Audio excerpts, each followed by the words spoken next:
Hey,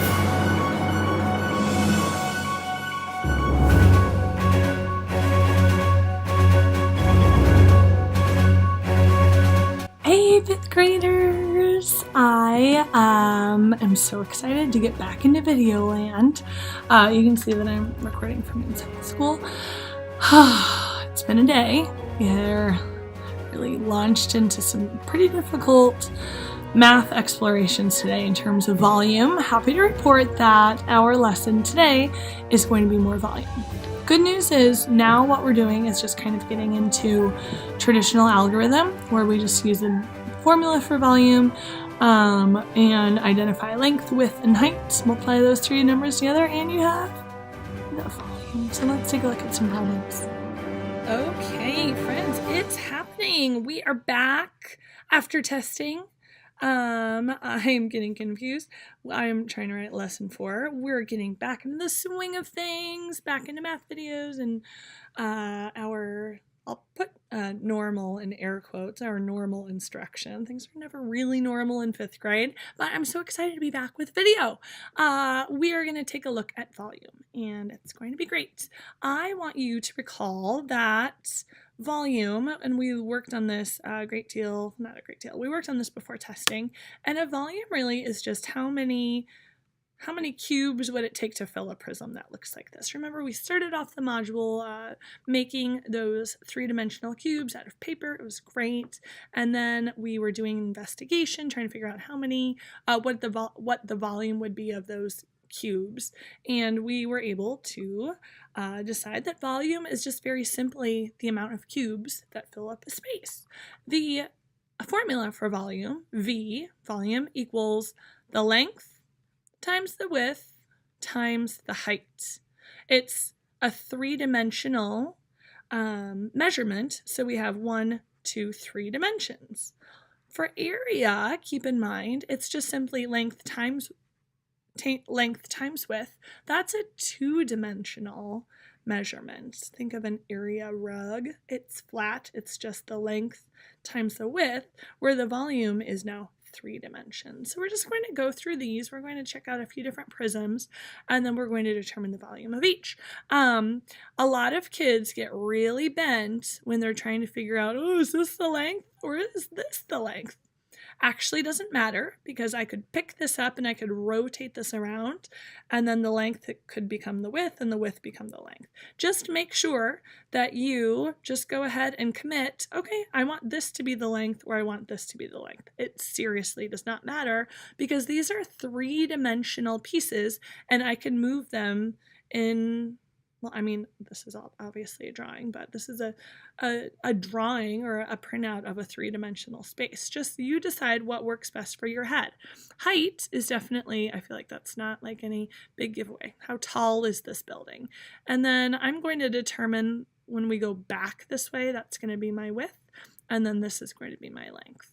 So the length is going to be 1, 2, 3, 4, 5 centimeter cubes. Oh yeah, I forgot to read in the instructions.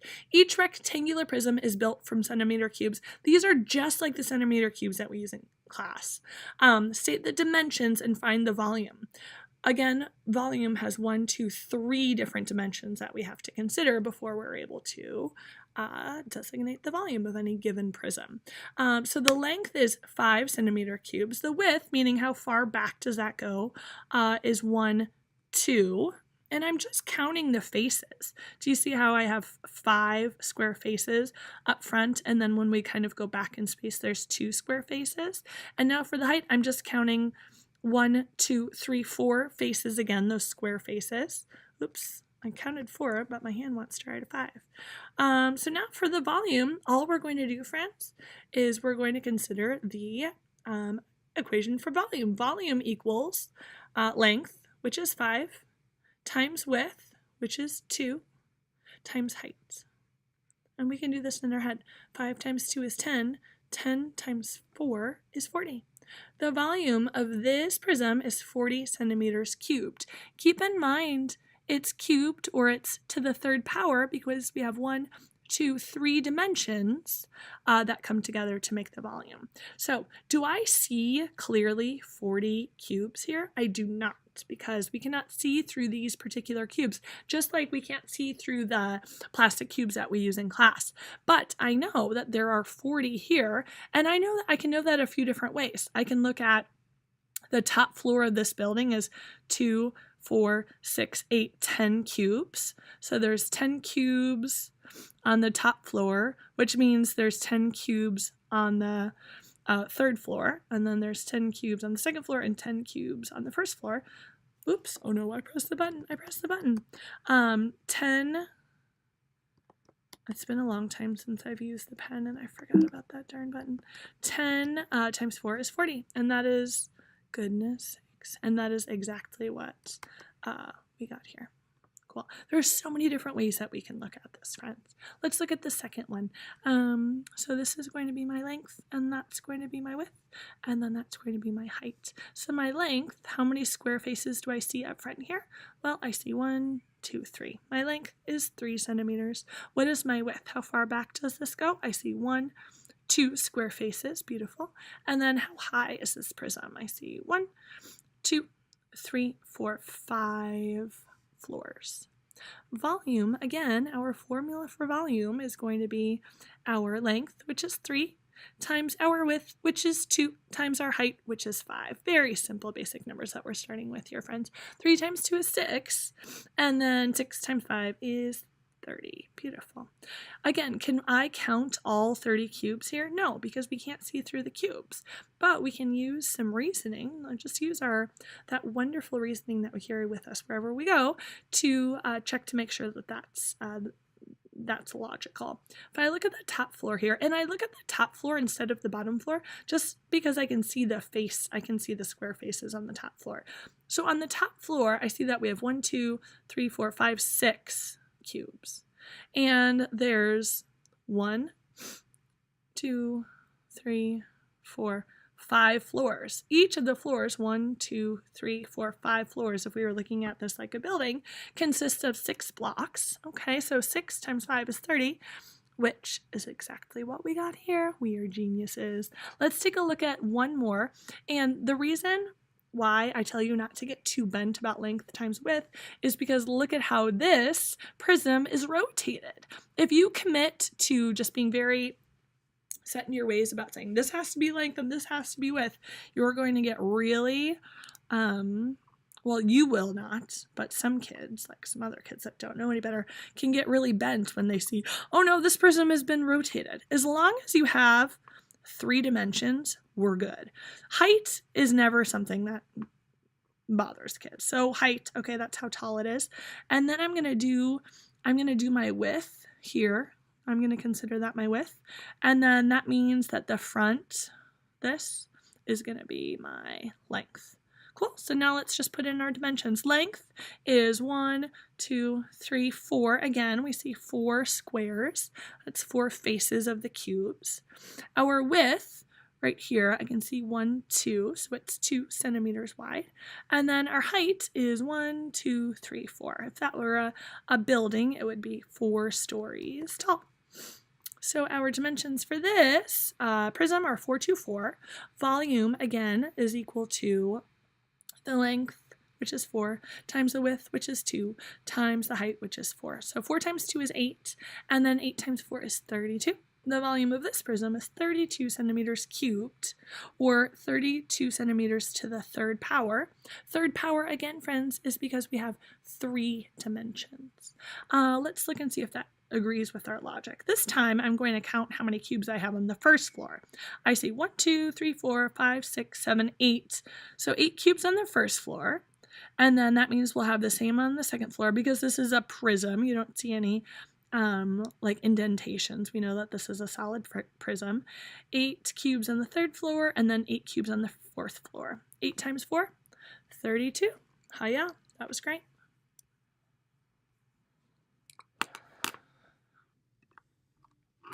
Okay, for these, we're still working with rectangular prisms and we're still looking at volume, but now we don't have all of the cubes drawn in. For these, what we're looking at is just the dimensions, so it's still very straightforward.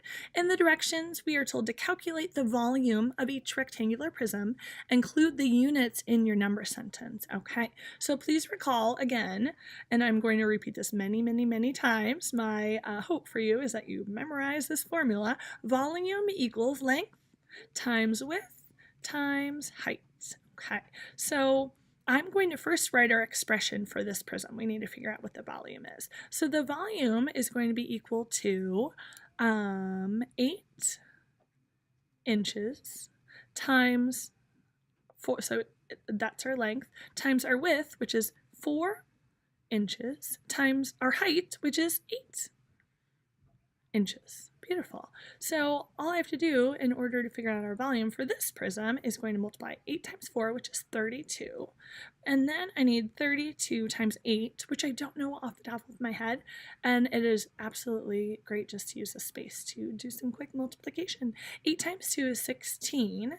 And then I have 8 times 3, which is 24, plus 1 is 25. Great. So the volume for this prism is 256 inches cubed. 1, 2, 3 dimensions multiplied together is going to result in a cubic measurement. This volume is a cube.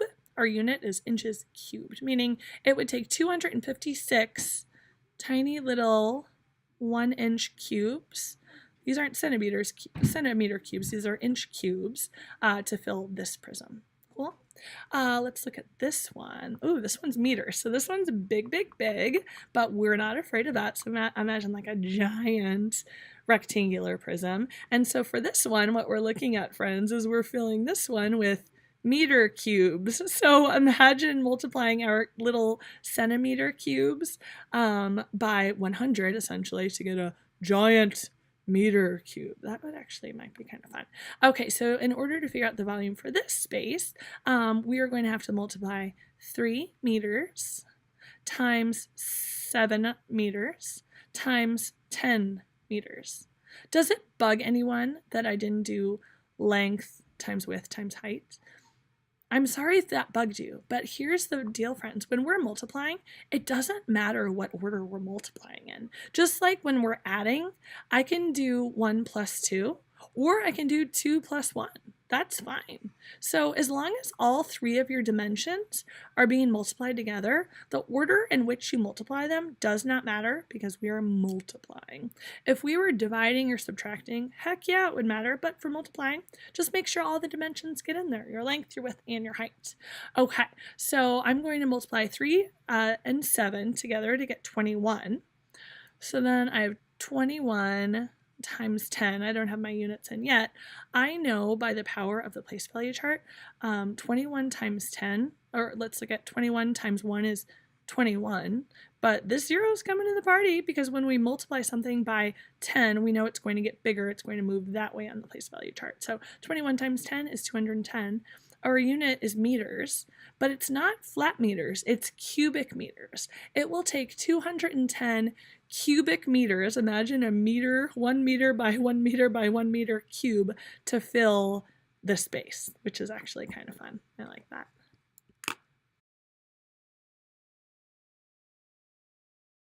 You're recording. Okay. So Hey, fifth graders. today we're doing number 4. So Today we are in the video now. So Tyron is constructing a box in the shape of a rectangular prism to store his baseball cards. It has a length of 10 centimeters and a width of 7 centimeters and a height of 8 centimeters. What is the volume of the box? Now, well, when we're solving the volume, we have to do length times width times height. So the width would be 10. The width would be 10 times 7, which is the width, times the height, which is 8. Okay. Well, let's model this to make it a little easier. Well, this is the height of 8. Chocolate dream still is, oh yeah, you don't even have to do those. You're just doing the slices. And then the length is 10. Is this feeling okay for everyone? Yeah. Okay. Do you want to do B and then check in with me? The length is 10. And the Did you? Width is 7. 7. Okay. No. I'm really bad at drawing. I'm sorry. And I know in 4th grade. It's a little hard though, but Okay. So I completely. That's the model. for B, we have this like taller cube. If we were gonna slice that like a slice of bread or like a loaf of bread, how many slices of bread are in that? Okay, there we go. Now we have to solve. Yes. Okay, How many cubes so are in each layer? 4. For 5. So we're going to start, and we're going to go. Oh, sorry. I'm doing layer cake. Whoops. I'm so sorry. It is. Sorry, buddy. I was thinking layer cake. Here we go. Okay, sorry about that. So we have to do And so sometimes I do 10. bread, layer cake. Sorry, I'm not good with this. Times 7, Okay, so 10. which is 70. But then I still have 8. So secret word is chocolate dreams layer cake. We would be doing 70 times 8. So we know that 8 times 0 is 0, and 8 times 7 is, well, 56. So there's our answer, 56. Or 560 cubic centimeters. I'm sorry.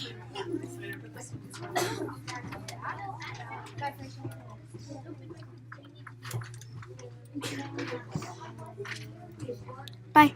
Thank you for watching.